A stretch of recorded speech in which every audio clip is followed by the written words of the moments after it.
आपका स्वागत है। और बात ऑफ कोर्स हम यहाँ पर इंडस्ट्री की कर रहे हैं, जहाँ पर बुलियन और डायमंड सभी के लिए बजट में से कुछ निकल के आया, लेकिन बजट के बाद भी यहाँ पर काफ़ी कुछ होता है। बजट के बाहर भी काफ़ी सारी मीटिंग्स की जाती हैं और पार्लियामेंट सेशन क्लियरली उसके लिए ही है। डायमंड से ही शुरुआत करेंगे और घनश्याम भाई, ये सवाल आपसे है।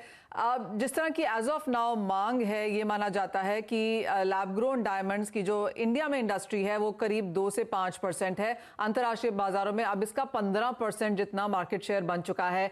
क्या आने वाले समय में आप एक बहुत बड़ा टर्न अराउंड यहां पर आता हुआ देखते हैं? इंडिया में अभी जो डायमंड इंडस्ट्री में जो लैब ग्रोन इंडस्ट्री 2 से 5% है, लेकिन जो मैन्युफैक्चरिंग हो रहा है, जो ग्रो हो रहा है, उसमें करीबन 70% इंडिया के पास है। ओके, मेरा आवाज आया? हाँ जी, हाँ जी। तो जो ग्रो हो रहा है उसमें 70-80% इंडिया के पास है। और अभी इंडियन मार्केट में बात करें तो इंडिया मार्केट में इतना अभी लैब ग्रोन का इतना यूज नहीं है, क्योंकि इंडिया में अभी भी लोग ये चाहते हैं कि मैं वापस देने के लिए जाऊंगा तो कितना आएगा। अच्छा, ये तो मशीन मेड है, तो डे बाय डे प्राइस भी लास्ट 3 साल में कम हुई है और भी आगे कम होगी। उसके लिए रिटर्न वैल्यू इंडिया में पहले देखते हैं, उसके बाद खरीदते हैं। जैसे फॉरेन में रिटर्न वैल्यू का कुछ नहीं है, खरीदा यूज किया, यूज एंड थ्रो जैसा है। तो उसके लिए अमेरिका में सबसे ज्यादा डायमंड का यूज हो रहा है, लेकिन ग्रो जरूर हो रहा है। हो सकता है कि फैशन में लोग यूज करेंगे। जी हाँ, तो एब्सोल्युटली घनश्याम भाई, एक और चीज, एज ऑफ नाउ अगर हम लैब ग्रोन डायमंड देखें और नेचुरल डायमंड देखें तो लैब ग्राउंड कितने डिस्काउंट में है नेचुरल डायमंड के लिहाज से? डिस्काउंट में जो रियल डायमंड का 100 रुपया थे, उसके सामने ये लैब ग्रोन का देखे तो 7 से 8 रुपया है, मतलब 93% कम है।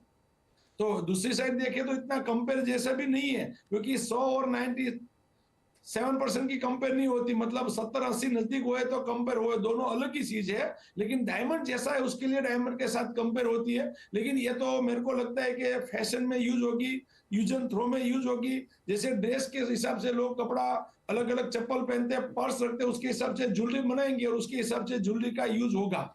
ऑलराइट, यानी कि इन्वेस्टमेंट के तौर पे फिलहाल भी आपको नेचुरल डायमंड लेना होगा, लेकिन लैब ग्रोन इंडस्ट्री क्लियरली यहाँ पर बढ़ती हुई नजर आ रही है और वित्त मंत्री ने काफी सपोर्ट भी इसे किया है।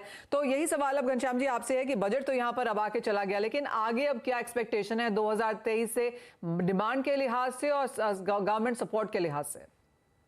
नहीं, गवर्नमेंट सपोर्ट को तो ऐसे बहुत जरूरत नहीं है। इजी डूइंग बिजनेस है, बिजनेस को सपोर्ट कर रही है गवर्नमेंट। फिर मोदी सरकार होवे या तो केंद्र की सरकार होवे, बिजनेस को डेवलप करे, उसका कोई भी प्रॉब्लम प्रश्न होवे तो गवर्नमेंट सुन रही है। और इंडिया ग्रो हो रहा है, उसमें वो सबसे बड़ा वही राज है कि सभी लोगों को धंधा भी करने के पूरे वर्ल्ड की नजर इंडिया में है। और ये G20 जो मोदी जी होस्ट कर रहे, तो इंडिया के लिए प्राउड की बात है कि पूरे वर्ल्ड की नजर है। अभी कोई भी सिटी में जाओ तो G20 का माहौल बना हुआ है।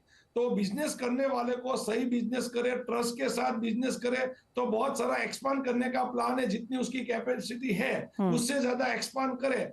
बाकी कंट्री में कोविड में गवर्नमेंट ने पैसा दिया था, उससे थोड़ा बबल हुआ था, लेकिन इंडिया में तो वो था ही नहीं। और बहुत अच्छी तरह से गवर्नमेंट ने कोविड पे भी कंट्रोल किया था। तो इंडिया में बहुत सारा पोटेंशियल है, दिल खोल के सभी को धंधा करना चाहिए। ऑलराइट, यानी कि अच्छी खासी डिमांड है बाजार में और हमने एक पेंटअप डिमांड भी बाजार में निकलते हुए देखी है, तो इसका एक सपोर्ट यहाँ पर मार्केट्स में जरूर है। सही, हम आप कैसे देखते हैं, आपके लिए 2023 का आगे का क्या रोड मैप है? 750 टन के आसपास जो पिछले साल इंपोर्ट हुआ गोल्ड, आने वाले अगले साल के अंदर भी मुझे लगता है उतना ही गोल्ड अंदर आएगा। 15-20 दिन के अंदर थोड़ा मंदी थी, दिसंबर 15 से लेके आप समझ लीजिए 15 जनवरी तक थोड़ी सी मंदी थी ज्वेलरी की मार्केट के अंदर, कस्टमर्स बाय कम कर रहे थे। लेकिन अभी कस्टमर्स ये रेट एक्सेप्ट कर चुके हैं। $1925, $1900 के ऊपर या 57,000 58,000 के ऊपर का जो अभी गोल्ड रेट है, ये रेट अभी एक्सेप्टेबल हो गया है मार्केट के अंदर। तो वापस बायर्स आ गए हैं। जैसे 40 लाख शादियां थी, अभी 10-15 लाख शादियां और पेंडिंग है फरवरी एंड तक। तो मुझे लगता है कि काफी अच्छी डिमांड है अभी।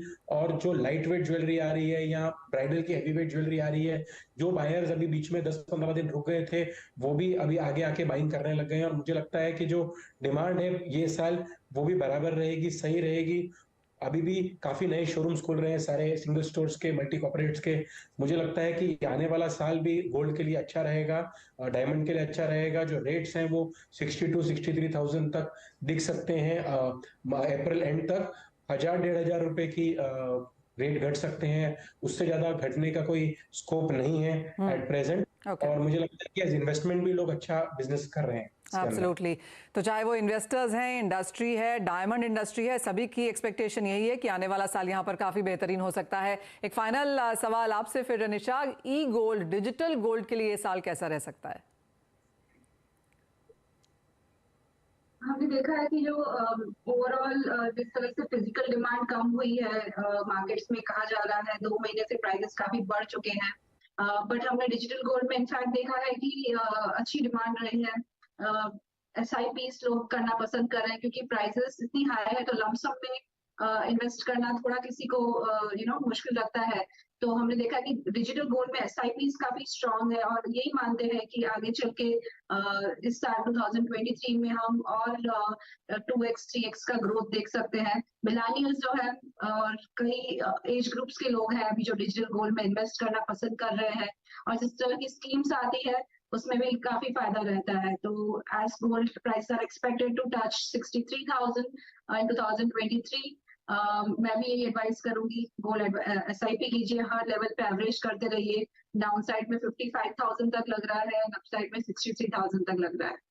यानी कि तेजी यहाँ पर बरकरार रह सकती है। इंडस्ट्री तो यहाँ पॉजिटिव है ही, और अगर आप इन्वेस्टर हैं, आपने गोल्ड लिया है तो यहाँ से और बढ़त है। आप लेना चाहते हैं तो करंट लेवल्स भी अच्छे हैं, क्योंकि यहाँ से भी माना जा रहा है कि 60,000 के ऊपर तक गोल्ड जाएगा, 62,000 तक भी जा सकता है। तो काफी पॉजिटिविटी क्लियरली यहाँ पर इंडस्ट्री में।